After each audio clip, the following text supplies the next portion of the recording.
मित्रों, पितृपक्ष के दौरान पितरों की सद्गति के लिए क्या कुछ खास परिस्थितियों में महिलाओं को भी विधिपूर्वक श्राद्ध करने का अधिकार प्राप्त है या नहीं, आज हम लोग इस वीडियो में जानेंगे।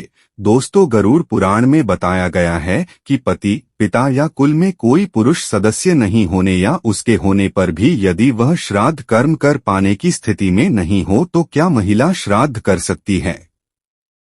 दोस्तों, गरुड़ पुराण में यह भी कहा गया है कि यदि घर में कोई वृद्ध महिला है तो युवा महिला से पहले श्राद्ध कर्म करने का अधिकार उसका होगा। शास्त्रों के अनुसार पितरों के परिवार में ज्येष्ठ या कनिष्ठ पुत्र अथवा पुत्र ही न हो तो नाती, भतीजा, भांजा या शिष्य तिलांजलि और पिंडदान करने के पात्र होते हैं। भारतीय संस्कृति में अश्विन कृष्ण पक्ष पितरों को समर्पित है।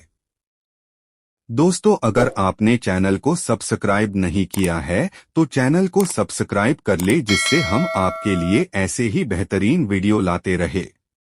दोस्तों, यह कहा गया है कि श्राद्ध से प्रसन्न पितरों के आशीर्वाद से सभी प्रकार के सांसारिक भोग और सुखों की प्राप्ति होती है। आत्मा और पितरों के मुक्ति मार्ग को श्राद्ध कहा जाता है। मान्यता यह भी है कि जो श्रद्धापूर्वक किया जाए वही श्राद्ध है। पितृगण भोजन नहीं बल्कि श्रद्धा के भूखे होते हैं। वे इतने दयालु होते हैं कि यदि श्राद्ध करने के लिए पास में कुछ न भी हो तो दक्षिण दिशा की ओर मुख करके आंसू बहा देने भर से ही तृप्त हो जाते हैं।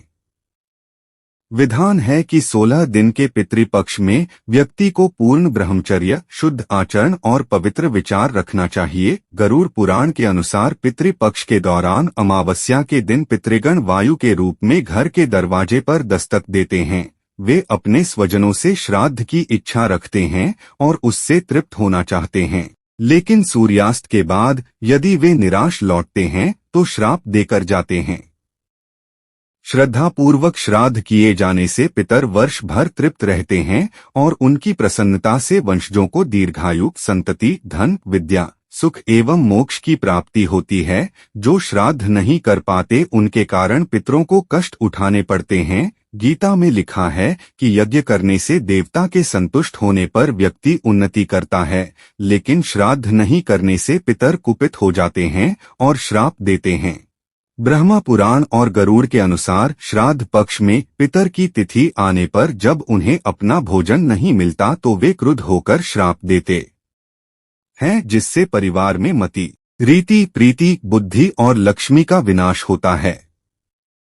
मार्कंडेय और वायु पुराण में कहा गया है कि किसी भी परिस्थिति में पूर्वजों के श्राद्ध से विमुख नहीं होना चाहिए। व्यक्ति सामर्थ्य के अनुसार ही श्राद्ध कर्म करे, लेकिन श्राद्ध अवश्य करना चाहिए। पितरों के श्राद्ध के लिए व्यक्ति के पास कुछ भी नहीं होने की स्थिति में श्राद्ध कर्म कैसे किया जाए, इस पर विष्णु पुराण का हवाला देते हुए वैदिक शोध एवं सांस्कृतिक प्रतिष्ठान कर्मकांड प्रशिक्षण केंद्र के आचार्य डॉक्टर आत्माराम गौतम ने बताया कि श्राद्ध करने वाला अपने दोनों हाथों को उठाकर पितरों से प्रार्थना करे, हे पितृगण, मेरे पास श्राद्ध के लिए न तो उपयुक्त धन है, न ही धान्य आदि। मेरे पास आपके लिए केवल श्रद्धा और भक्ति है। मैं इन्हीं से आपको तृप्त करना चाहता हूँ।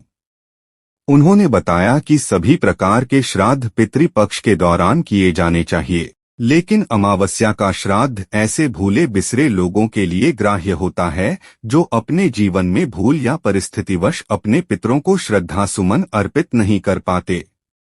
उपनिषदों में कहा गया है कि देवता और पितरों के कार्य में कभी आलस्य नहीं करना चाहिए। पितर जिस योनि में होते हैं, श्राद्ध का अन्न उसी योनि के अनुसार भोजन बनकर उन्हें प्राप्त होता है। श्राद्ध जैसे पवित्र कर्म में गौ का दूध, दही और घृत सर्वोत्तम माना गया है। धर्मशास्त्र में पितरों को तृप्त करने के लिए जौ, धान, गेहूं, मूंग, सरसों का तेल, कंगनी, कचनार आदि का उपयोग बताया गया है। इसमें आम, बहेड़ा, बेल, अनार, पुराना आंवला, खीर, नारियल, फालसा, नारंगी, खजूर, अंगूर, नीलकैथ, परवल, चिरौंजी, बेर, जंगली बेर, इंद्रजौ के सेवन आदि का भी विधान है। तिल को देव अन्न कहा गया है।